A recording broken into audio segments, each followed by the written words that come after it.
Mi esposo estaba en la UCI y le pedí ayuda a mi mamá. No puedo ir, tu hermana está estresada por el preescolar. Colgué, llamé a un agente inmobiliario y le dije, disfruta a tu hija, pero ya no puedes vivir en mi casa. Cuando vio la notificación de desalojo. Durante 15 años, pagué cada una de las facturas de la casa en la que vivía mi madre, sin pedir nada a cambio. Pero cuando mi esposo luchaba por su vida y le pedí ayuda, ella se rió y eligió a mi hermana. Así que vendí la casa. Aquí es donde la historia realmente comienza. Y no querrás perderte lo que sucede. Asegúrate de estar suscrito para verlo hasta el final. Siempre tenemos curiosidad. ¿Desde qué parte del mundo nos están viendo hoy? Háganoslo saber en los comentarios. El sonido de un respirador artificial es algo que nunca se olvida. No es solo un siseo y un clic mecánico. Es el ritmo de tu propia ansiedad, un metrónomo que cuenta los segundos entre la esperanza y la devastación absoluta. Me senté en la silla de plástico junto a la cama, con el cuerpo plegado en una forma que se sentía antinatural, la espalda doliéndome por 48 horas de tensión rígida. James se veía tan pequeño en esa cama. Mi esposo, que usualmente llenaba una habitación con su risa y sus hombros anchos, ahora estaba reducido a una figura pálida bajo un enredo de tubos y cables. El accidente de coche había sido violento. Una colisión repentina de metal y vidrio que había destrozado nuestra tranquila tarde de martes y lo había dejado con múltiples fracturas e hinchazón interna significativa. Los médicos se habían mostrado cautelosamente optimistas hacía una hora, pero la realidad del camino de recuperación se estaba haciendo evidente. 6 meses, dijeron, tal vez un año, rehabilitación, cuidado constante y las facturas. Incluso con seguro, los copagos y la pérdida de ingresos iban a ser un tsunami que nos golpearía antes de que James pudiera siquiera volver a caminar. Miré mi teléfono. Era el único salvavidas que tenía hacia el mundo fuera de esta caja blanca y estéril. Mis manos temblaban. No de frío, sino de un agotamiento tan profundo que sentía que estaba en mi médula. Necesitaba ayuda. No necesitaba dinero. James y yo teníamos ahorros, aunque se agotarían rápidamente. Necesitaba presencia. Necesitaba a alguien que se sentara con él para que yo pudiera ir a casa a ducharme, o encargarme de los ajustadores de seguros, o simplemente gritar contra una almohada durante 10 minutos sin aterrorizar a las enfermeras. Busqué el contacto etiquetado como mamá. Bárbara. Aún no la había llamado. El accidente había ocurrido muy rápido y las cirugías habían sido una tras otra. Pero seguramente para esto era la familia. Este era el momento en que todas las pequeñas quejas y la distancia se disolvían. Presioné el botón de llamar y me llevé el teléfono a la oreja, saliendo al pasillo. Las luces fluorescentes zumbaban sobre mi cabeza. Un zumbido amarillo enfermizo que empeoraba mi dolor de cabeza. Sonó 4 veces. Estaba a punto de colgar, asumiendo que estaba dormida, aunque solo eran las 10 de la mañana de un sábado. Hola, su voz era alegre, vivaz. Había ruido de fondo, el tintineo de cubiertos, el murmullo de una multitud. Estaba en un brunch. Mamá, mi voz se quebró. No me había dado cuenta de lo seca que tenía la garganta hasta que intenté hablar. Mamá, soy Ava. Ah, hola, cariño. ¿Suenas terrible? ¿Está todo bien? Estás interrumpiendo una historia muy divertida que Ruby está contando.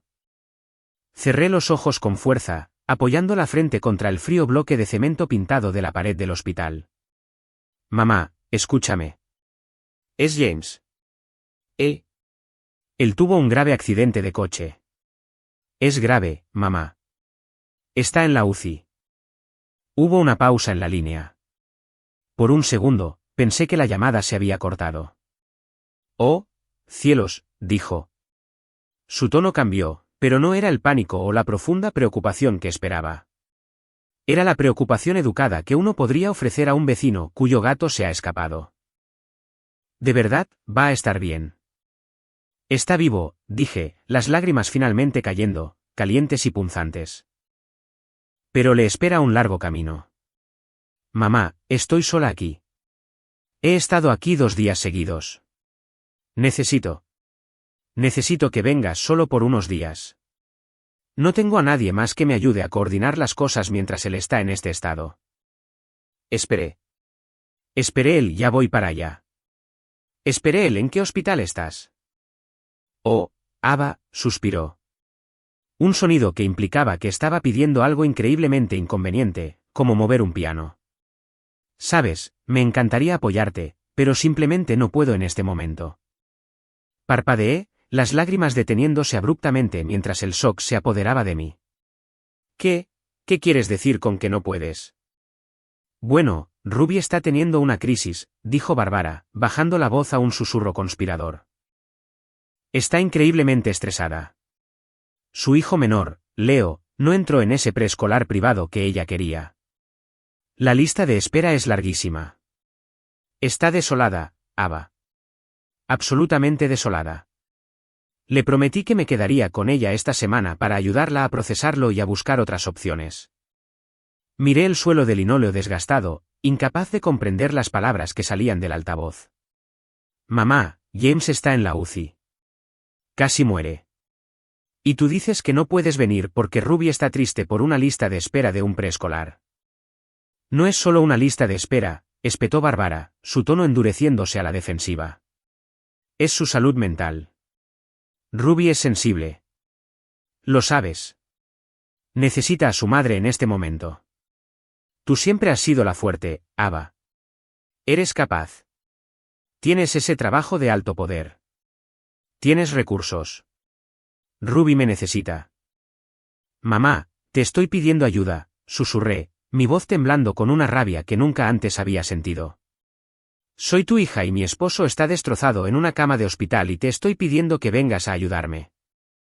Y te dije que no, respondió, su voz nítida y final. No seas egoísta, Ava. No te queda bien. Le enviaré una tarjeta a James. Ahora de verdad debo irme. El camarero está trayendo las mimosas. La línea quedó en silencio. Me quedé allí en el pasillo, con el teléfono todavía presionado contra mi oído, escuchando el silencio donde debería haber estado el amor de una madre.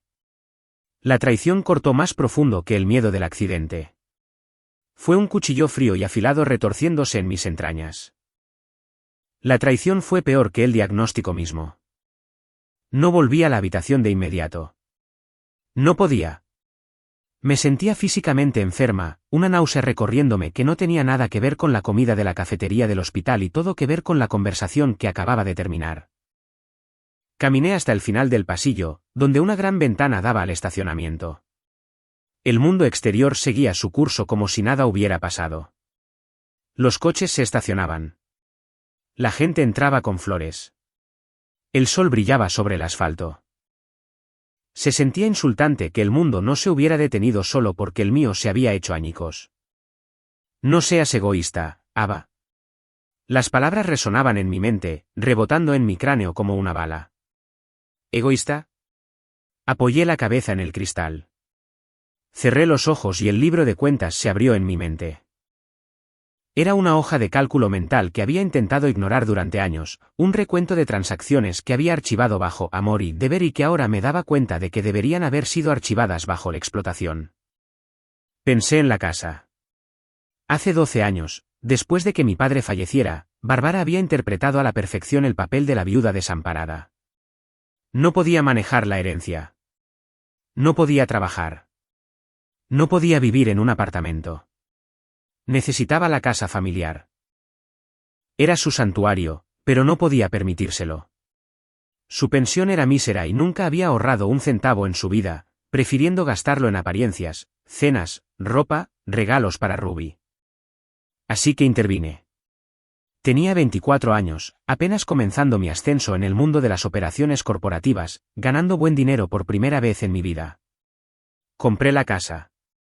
Pagué la hipoteca inversa que mis padres habían sacado. Puse la escritura a mi nombre para proteger el activo, pero le dije, mamá, vive allí. Solo paga los servicios públicos. Yo me encargaré de la hipoteca, los impuestos a la propiedad, el seguro. Es tu hogar. Durante 12 años, cada mes, $2.400 salían de mi cuenta bancaria y se destinaban a esa casa. Hice los cálculos en mi cabeza, mirando un sedán rojo que daba vueltas por el estacionamiento de abajo. $2.400 al mes, 12 meses al año, 12 años. Eso era más de $345.000. Y eso no incluía las emergencias. El techo nuevo en 2018, $12.000.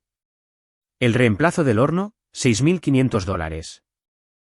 La vez que Ruby necesitó un coche y mamá me lloró hasta que le presté a Barbara $5.000 que nunca volví a ver. Había pagado casi $500.000 para mantener un techo sobre su cabeza. Había trabajado semanas de 60 horas, me había perdido vacaciones con James, había conducido un Honda de 10 años mientras Barbara conducía un Lexus de alquiler que ayudé a confirmar, todo para que ella estuviera cómoda. Todo para que ella no tuviera que preocuparse. Y cuando le pedí 3 días de su tiempo, 3 días para sentarse en una silla y tomar mi mano, ella eligió las mimosas con Ruby. Sentí una vibración en mi bolsillo. Era un mensaje de texto de ella. Por favor, no seas dramática con esto, Ava. Podemos visitarlos en unas semanas cuando las cosas se calmen con la situación de la escuela. Dale mi cariño a James. Miré la pantalla. La pantalla se volvió borrosa mientras mi vista se nublaba. La audacia era impresionante. Era casi increíble lo completamente que me había deshumanizado. Para ella, yo no era una hija. Era un cajero automático. Era un servicio público. Era la base sólida sobre la que caminaba para llegar a su hija predilecta. Guardé el teléfono y volví hacia la UCI. Pasé por el puesto de enfermeras, mis tacones resonando en el suelo con un ritmo constante y marcial. Ya no lloraba. La tristeza se había evaporado, consumida por una claridad incandescente. Entré en la habitación de James. Estaba despierto, sus ojos somnolientos, moviéndose hacia mí. Hola, carraspeó, su voz apenas un susurro a través de la máscara. Hola, dije, acercándome a su lado y tomando su mano. Estaba cálida. Él estaba aquí. Él era mi familia. El hombre en esta cama era la única familia que tenía. ¿La llamaste?, preguntó.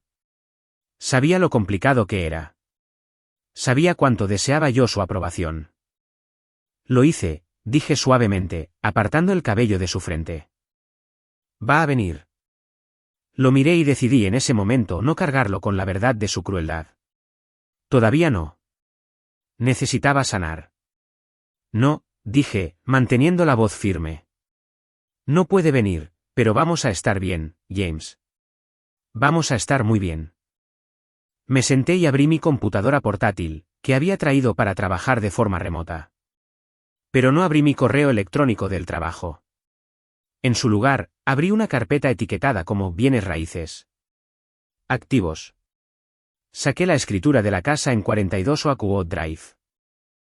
Allí estaba, en blanco y negro, legalmente vinculante. Propietaria, Ava Miller.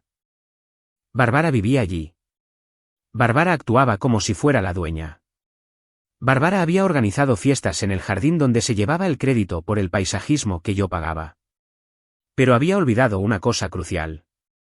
Era una invitada. Una invitada que acababa de insultar a la anfitriona de la manera más imperdonable posible. Para entender por qué esta traición me destrozó, tienes que entender la dinámica que había gobernado mi vida desde que tenía 5 años. En el ecosistema de nuestra familia, Ruby era la orquídea exótica y rara que requería cuidados constantes, humedad específica y tierra especial. Yo era el roble en el patio trasero, robusto, ignorado, del que se esperaba que aguantara todas las tormentas sin quejarse y que ocasionalmente era talado para proporcionar leña para el invernadero de la orquídea. Ruby, 2 años menor que yo, siempre fue sensible. Esa era la palabra que usaba Barbara. Si Ruby suspendía un examen, era porque el profesor era malo. Si Ruby dejaba un trabajo después de 2 semanas, era porque el ambiente era tóxico. Si Ruby necesitaba dinero, era una inversión en su futuro. Yo, por otro lado, era capaz. Ava no necesita ayuda, decía Barbara a nuestros parientes en Acción de Gracias. Ava es una máquina. Simplemente hace las cosas. No era un cumplido. Era una excusa para descuidarme. Para cuando éramos adultas, los roles estaban calcificados. Me convertí en gerente senior de operaciones para una empresa de logística. Mi trabajo era, literalmente, solucionar problemas, agilizar el caos, hacer que las cosas funcionaran. Era buena en ello. Ganaba un salario de 6 cifras. Me casé con James, un arquitecto amable y estable. Construimos una vida de éxito tranquilo. Ruby. Ruby era una creativa. Flotaba entre ser diseñadora de joyas, coach de vida, y más recientemente, curadora de estilo de vida en las redes sociales. Tenía 3 hijos con 2 padres diferentes. Y actualmente estaba casada con un hombre que perpetuamente estaba a punto de cerrar un gran negocio, pero que de alguna manera nunca tenía su cartera cuando llegaba la cuenta. Y Bárbara la adoraba. Bárbara se veía a sí misma en Ruby. Ambas eran hermosas, caóticas y fundamentalmente indefensas sin el dinero de otra persona. Bárbara había sido recepcionista en su juventud, pero se había casado con mi padre, un contratista trabajador, y se retiró inmediatamente a una vida de almuerzos y clubes de tenis que no podía permitirse. Cuando papá murió, la realidad de sus modestos ahorros debería haberla golpeado.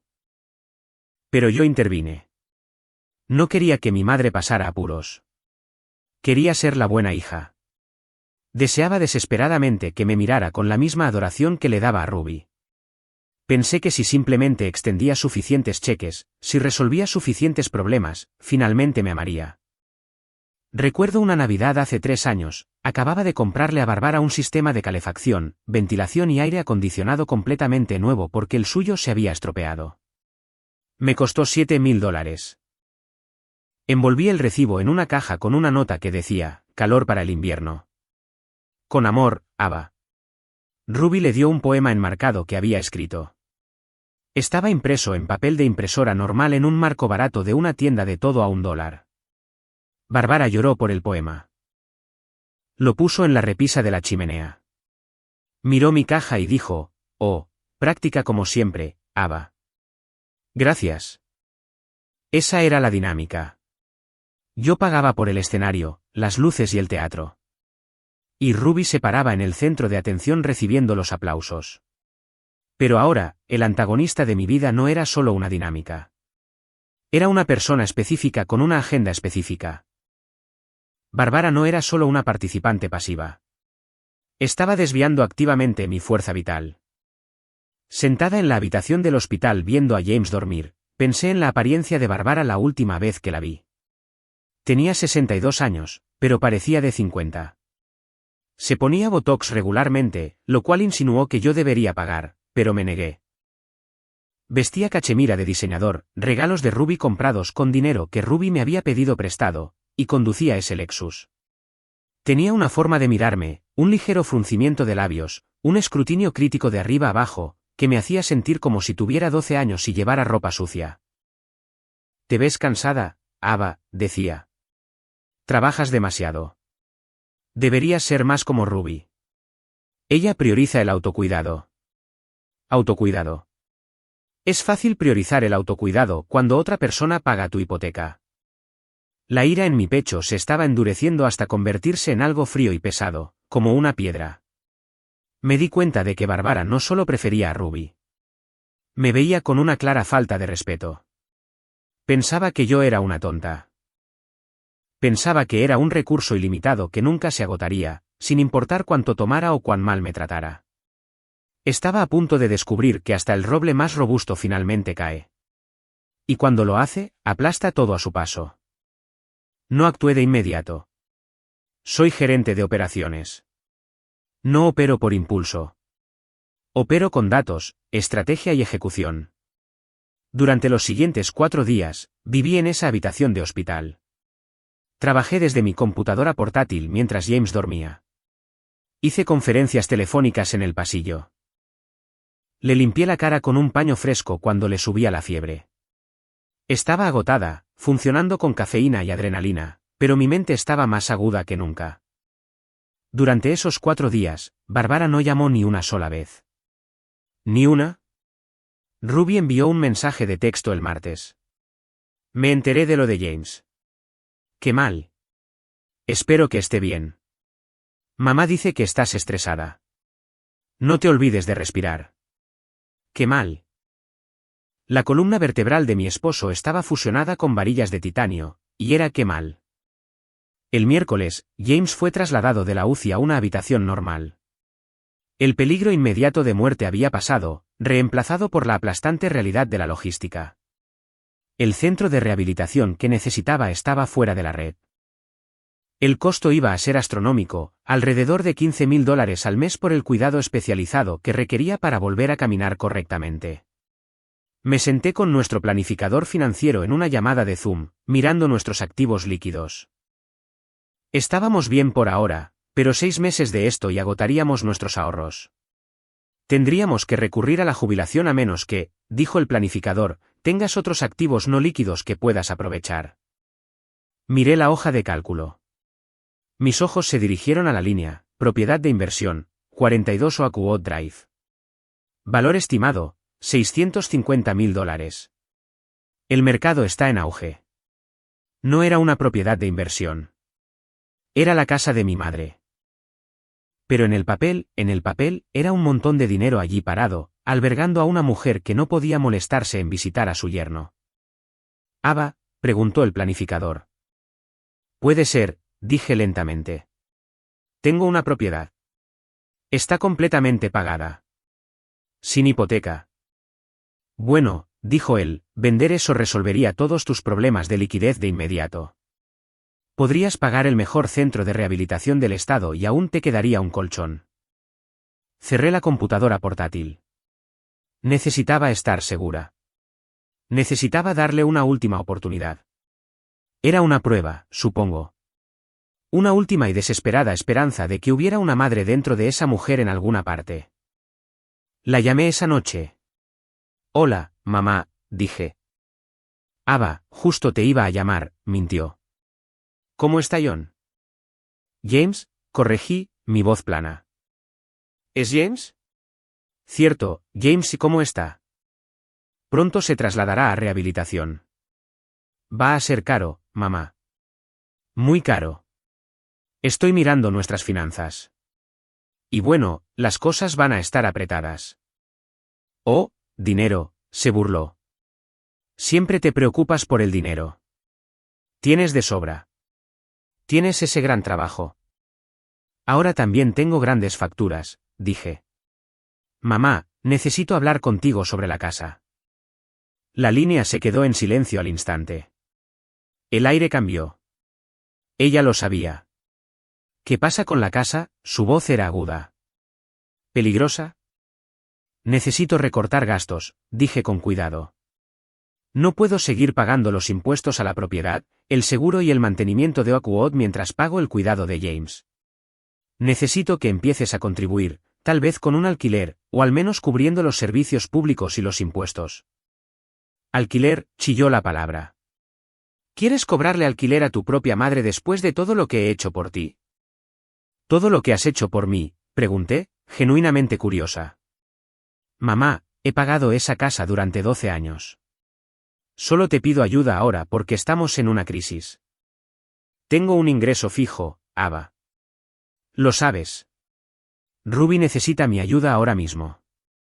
No puedo estar dándote dinero. Se supone que tú debes cuidar de mí. Ese fue el trato cuando compraste el lugar». «No hubo ningún trato», dije, mi voz elevándose. «Fue una amabilidad, y ahora necesito amabilidad a cambio». «Estás siendo abusiva», escupió. «Abuso financiero. Eso es lo que es esto. Amenazar a una anciana con dejarla en la calle porque tu esposo no sabe conducir bien». Se me fue el aliento. «Porque tu esposo no sabe conducir bien». Eso fue todo. El puente no solo se quemó. Lo bombardeó. «Está bien», dije. «Está bien, mamá. Tienes razón. No debería pedirte alquiler». «Exacto», resopló. «Me alegro de que hayas entrado en razón». «Encontraré otra solución», dije. «Adiós, mamá». Colgué. No grité. No lloré. Tomé el teléfono y marqué un número que había buscado antes. «Hola, Reynolds Real Estate». «Sí», habla Ava Miller. «Me gustaría hablar con un agente sobre poner una propiedad en venta». «Sí, de inmediato». Está desocupada. Bueno, prácticamente. La confrontación no ocurrió en persona. No iba a darle la satisfacción de una pelea a gritos donde pudiera hacerse la víctima ante los vecinos. Lo manejé como una transacción comercial. Contraté a un notificador judicial. 2 días después, un viernes por la mañana, mientras Bárbara probablemente tomaba café en el solarium que yo había pagado para renovar, un hombre de aspecto contundente llamado Mike llamó a la puerta. Yo no estaba allí, pero sé exactamente cómo fue porque me llamó 30 segundos después. Estaba en una reunión con los administradores del centro de rehabilitación. Vi su nombre en mi teléfono. Lo silencié. Llamó una y otra vez. Luego llamó Ruby. Luego Ruby me envió un mensaje de texto. ¿Qué demonios, Ava? Mamá está histérica, ¿qué hiciste? Esperé a que terminara mi reunión. Salí al estacionamiento, me senté en mi coche y le devolví la llamada a Bárbara. Ava, gritaba tan fuerte que el audio se distorsionaba. Hay un hombre aquí. Me dio un papel. Dice, notificación de desalojo. Dice, intención de venta, es una broma, es alguna broma macabra. No es una broma, mamá, dije con calma. Te dije que necesitaba resolver mis problemas financieros. Te negaste a ayudar con los costos de la casa, así que estoy vendiendo el activo. Tienes 30 días para desalojar. Es el requisito legal en nuestro estado para un inquilino a voluntad. Inquilina, sonaba como si se estuviera ahogando. Soy tu madre. Esta es mi casa. Legalmente, no lo es, dije. La escritura está a mi nombre. Yo la pagué. Yo pago los impuestos. Eres una invitada que se ha quedado más tiempo del debido. Te demandaré, gritó. Se lo contaré a todos. Le contaré a toda la familia qué monstruo sin corazón eres, echando a tu madre a la calle. No estarás en la calle, dije. Puedes ir a vivir con Ruby. Ella te necesita, ¿recuerdas? Está tan estresada. Puedes ir a ayudarla con los niños. Ruby no tiene espacio, gritó. Su casa es pequeña y tiene a los niños. Bueno, dije, eso suena como un problema que la familia debe resolver. Estoy ocupada, mamá. Tengo un esposo que cuidar. Pequeña perra ingrata, siseó. Si haces esto, no volveré a hablarte nunca más. Mamá, dije, mirándome en el espejo retrovisor. Mis ojos estaban cansados, pero estaban claros. Apenas me hablas ahora, a menos que quieras dinero, así que supongo que nada cambiará. Colgué y bloqueé su número. Luego bloqueé el número de Ruby. Me quedé sentada allí por un momento, escuchando el silencio del coche. Sentí como si acabara de cortarme una extremidad. Dolía, un dolor fantasma palpitando donde solía estar la conexión. Pero también me sentí más ligera. El pesado peso de la expectativa, del deber, de intentar constantemente llenar un cubo con un agujero en el fondo. Se había ido. Pero sabía que no había terminado. Bárbara no se iría en silencio. Era una mujer que se preocupaba por las apariencias más que por cualquier otra cosa. Y yo acababa de amenazar con desmantelar toda su imagen. Contraatacaría. Las repercusiones fueron inmediatas y nucleares. Bárbara no empacó. Se embarcó en una gira de relaciones públicas. En 24 horas, mi teléfono estaba explotando con mensajes de tías, primos y amigos de la familia con los que no había hablado en años. Tía linda, Ava, me enteré de lo que pasó.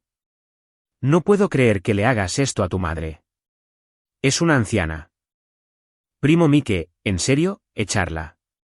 Eso es bajo, incluso para ti. Había tejido una narrativa que era verdaderamente una obra de ficción. Según los rumores, yo estaba teniendo un colapso mental. Estaba celosa de Ruby. Era codiciosa y quería el dinero para unas vacaciones lujosas. Convenientemente, omitió la parte de que James estaba en rehabilitación. Omitió la parte de que yo había pagado sus facturas durante 12 años. Publicó en Facebook un largo y divagante post sobre hijos ingratos y dientes de serpiente, acompañado de una foto de ella llorando. Tenía 40 comentarios de simpatía. No respondí a ninguno de ellos. Seguí el consejo de mi abogado, a quien había contratado en el momento en que el notificador se fue. No te involucres. Deja que los documentos legales hablen. Pero la presión aumentaba. Una tarde, llegué a casa a buscar algo de ropa y encontré a Ruby esperando en mi entrada. Se apoyó en mi coche, con los brazos cruzados. Parecía furiosa. Tienes que detener esto, dijo, sin siquiera saludar. Quítate de mi coche, Ruby, dije, pasando a su lado hacia la puerta principal. Mamá está destrozada, gritó, siguiéndome. Me llama cada 10 minutos. No puedo soportar esto, Ava. Tengo una vida. Tengo ansiedad. Me giré tan rápido que ella se sobresaltó. Tú tienes ansiedad, reí, un sonido áspero y entrecortado. Mi esposo está aprendiendo a caminar de nuevo. Estoy pagando $15,000 al mes por su cuidado y a ti te preocupa que mamá te esté molestando. ¿Por qué no puedes dejarla quedarse?, se quejó Ruby. Tú tienes dinero. Siempre tienes dinero. No tengo dinero infinito, Ruby, dije. ¿Y por qué no puede vivir contigo? Tienes una habitación de invitados. Tienes un sótano. Ese es mi estudio de yoga, exclamó Ruby como si le hubiera sugerido dormir en una alcantarilla. ¿Y quién no la quiere allí? Ella es. Es intensa, Ava. ¿Sabes cómo es? La miré fijamente. Así que, déjame entender esto. Es demasiado para ti manejarla, aunque ella adora el suelo que pisas, pero esperas que yo pague $500,000 para alojarla mientras ella me trata como basura. Idealmente, sí, dijo Ruby sin una pizca de ironía, porque ese es tu papel. Eres la proveedora. Ya no, dije. Mi papel ha sido renunciado. El puesto está vacante. Si sigues con esto, dijo Ruby, entrecerrando los ojos, mamá dice que te va a demandar por, ¿cómo lo llamó? Derechos de ocupante ilegal, prescripción adquisitiva. De hecho, me reí. Que lo intente. Tengo recibos, Ruby. Tengo 12 años de transferencias bancarias, registros de impuestos a la propiedad y correos electrónicos donde ella reconoce que la casa es mía. Que demande. Solo agotará el poco dinero que le queda. Eres un monstruo, escupió Ruby. No, dije, abriendo mi puerta. Solo estoy en quiebra y estoy harta. Le cerré la puerta en la cara. Pero Ruby tenía razón en una cosa. Bárbara no se iba a ir. Los 30 días estaban pasando y el agente inmobiliario me dijo que Bárbara se negaba a permitirles mostrar la casa. Había cambiado las cerraduras. Había puesto un letrero en el jardín que decía, no se vende. Se estaba atrincherando. Pensaba que si lo hacía lo suficientemente difícil, yo cedería. Pensaba que yo todavía era la niña pequeña que solo quería que su mamá la amara. No se daba cuenta de que esa niña pequeña había muerto en el pasillo del hospital en el momento en que Bárbara eligió las mimosas en lugar del dolor de su hija. Llamé a mi abogado. Está obstruyendo la venta. Cambió las cerraduras. De acuerdo, dijo él, podemos solicitar una orden de desalojo de emergencia por daños a la propiedad y obstrucción. Es agresivo, sin embargo. Hazlo, dije, y envía al sheriff. Ya no estaba jugando. Iba a la guerra. El desalojo no fue silencioso. Fue un espectáculo. Había esperado, quizás ingenuamente, que la amenaza del sheriff fuera suficiente para que Bárbara empacara sus cajas y se fuera con algo de dignidad. Debería haberlo sabido. Bárbara no hacía las cosas con dignidad. Hacía drama. Eran las 9 de la mañana de un martes. El vecindario, un suburbio tranquilo y arbolado donde la gente se enorgullecía de sus céspedes bien cuidados y sus desacuerdos silenciosos, estaba observando.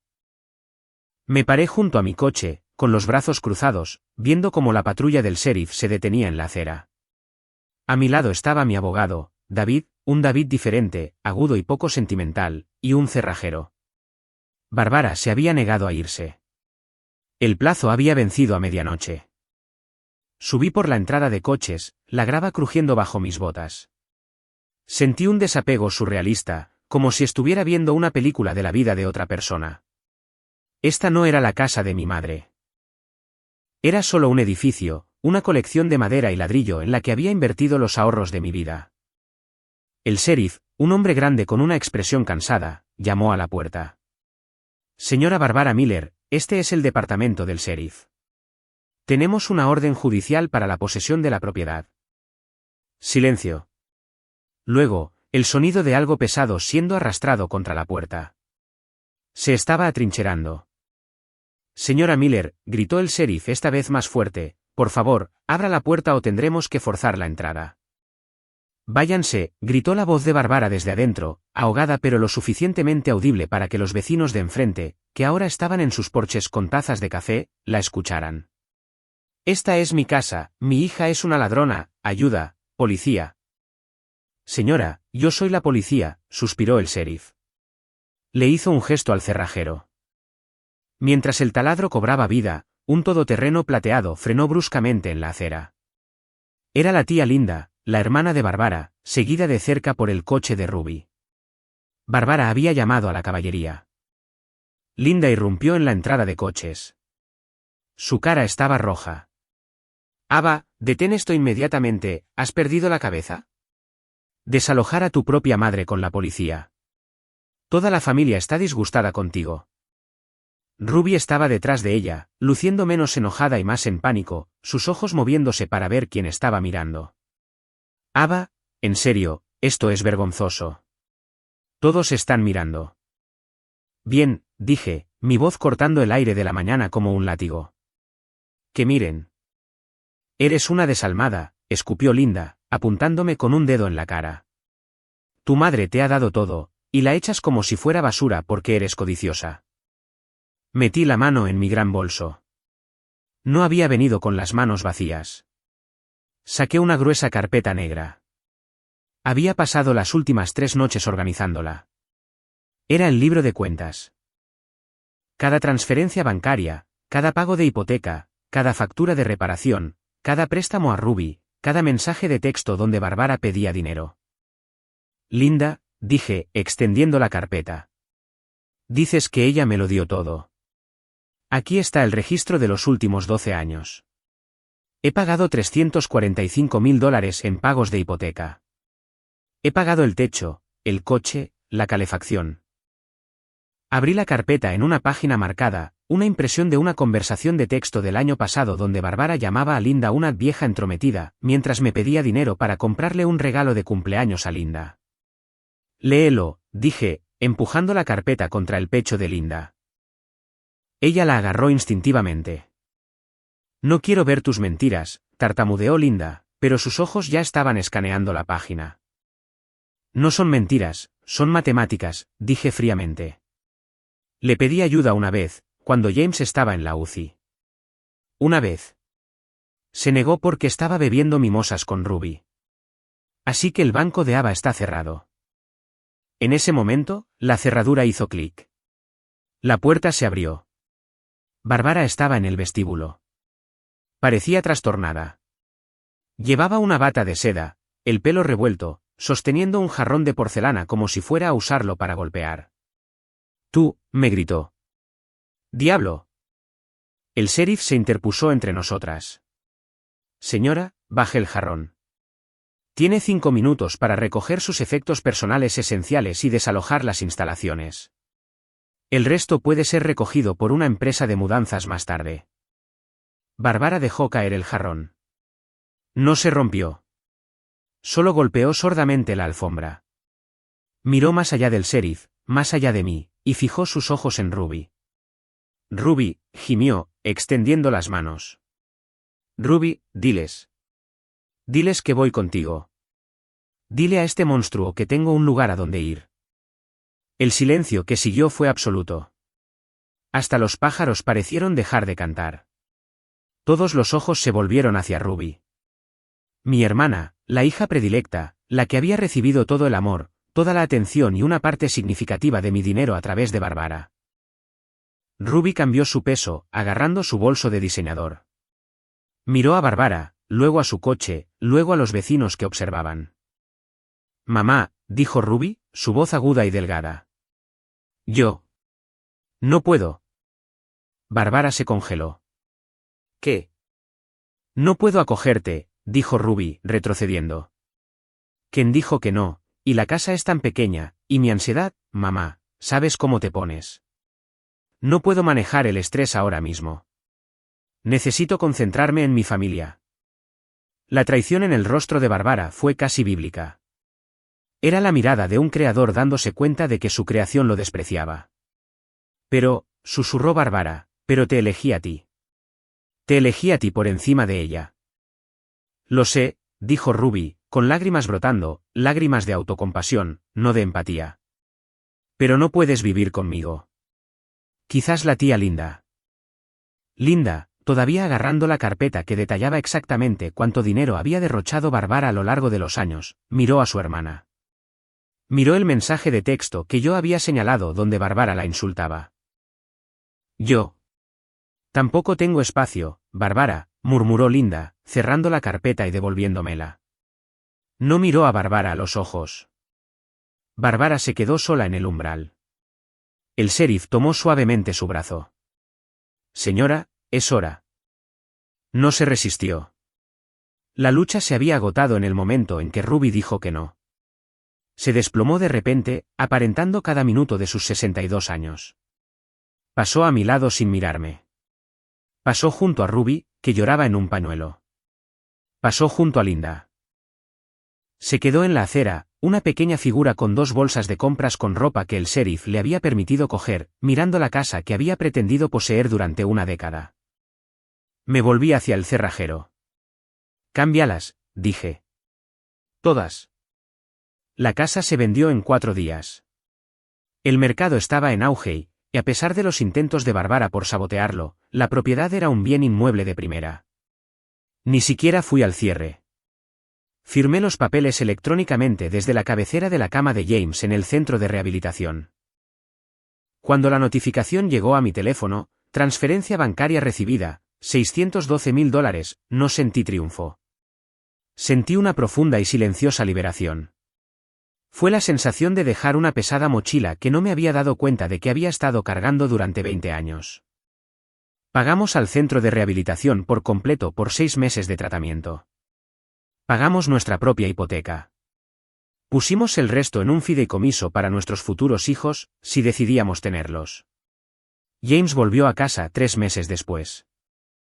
Entró por la puerta principal con un bastón, moviéndose lentamente, pero caminó. La noche que volvió a casa, nos sentamos en nuestro porche trasero viendo las luciérnagas en el jardín. Éramos solo nosotros. Sin drama, sin demandas, sin teléfono sonando con chantajes emocionales. ¿Los extrañas?, me preguntó James, extendiendo la mano para cubrir la mía con la suya. Lo pensé. Pensé en el silencio de mi teléfono. Pensé en la falta de ataques de pánico cuando veía una notificación de mamá. Extraño a la madre que quería tener, dije suavemente. No extraño a la madre que tuve. Nos enteramos por rumores, principalmente de una tía Linda arrepentida que ocasionalmente me enviaba actualizaciones por correo electrónico sobre las secuelas. Fue feo. Barbara había terminado en un motel barato de estancia prolongada durante una semana, gastando sus escasos ahorros. Cuando el dinero se acabó, apareció en la puerta de Ruby con sus maletas, gritando que no tenía a dónde más ir. Ruby había llamado a la policía para denunciar a su propia madre. La ironía no pasó desapercibida para mí. Finalmente, Barbara tuvo que mudarse a 2 estados de distancia para vivir con una prima lejana que necesitaba una cuidadora interna. Básicamente, estaba trabajando como empleada doméstica a cambio de un techo sobre su cabeza. La mujer que se había negado a trabajar, que me había menospreciado por trabajar demasiado, ahora estaba fregando suelos en Ohio. El matrimonio de Ruby se desmoronó 6 meses después. Sin Barbara allí para cuidar a los niños gratis y validar sus delirios, el estrés fracturó su vida perfecta. Intentó contactarme una vez, pidiendo un pequeño préstamo para conseguir un apartamento. No respondí. Simplemente bloqueé el nuevo número. Me di cuenta entonces de que no solo había desalojado a mi madre de una casa. Había desalojado un sistema tóxico de mi vida. Había dejado de interpretar el papel que me habían asignado. No era el cajero automático. No era la solucionadora de problemas. No era el roble robusto que existía solo para ser talado para su calor. Era Ava. Era la esposa de un esposo que me amaba. Era una profesional que era buena en su trabajo. Y por primera vez en mi vida, era libre. La justicia no llegó con un mazo o un trueno. Llegó en las mañanas tranquilas donde tomaba mi café en paz, sabiendo que todo lo que poseía y todo lo que era me pertenecía únicamente a mí.